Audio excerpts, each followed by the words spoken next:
guys, for today's video, I wanna show you my everyday makeup look. As you can see, hindi naman ako maganda. Madami akong pimple mark and dark spot sa mukha. Grabe naman kasi tong gamit kong camera ng iPhone X. Talagang wala kang may tatago. Kita na lahat.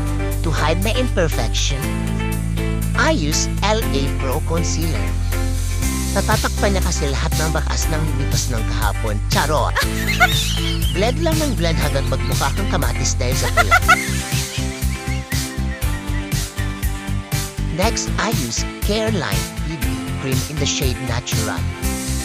O diba, sada all my baby? This is not sponsored, pero Careline, baka naman.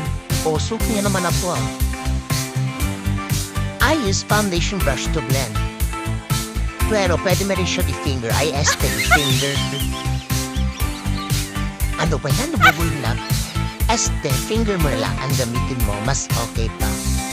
Then blend lang ng blend hanggang magmukha ka ng espasol. Next, I use matte face powder by Everbelena in the shade Honey. O, diba? Buti pa itong mga makeup ko may honey. Ako wala, di isa. I use powder blush. Nabubulol na ako. I use powder brush to blend. Blend lang ng blend hanggang magmukha ka ng bangka. Kabaong na lang talaga ang kulang dahil. Next, I use black pomade eyeliner for my eyes to enhance. Wow!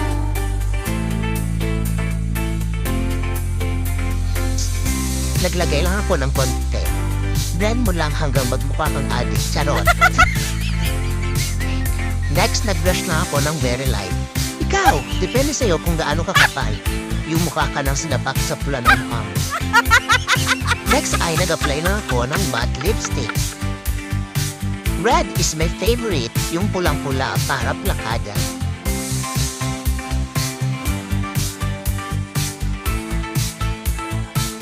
And this is my final look.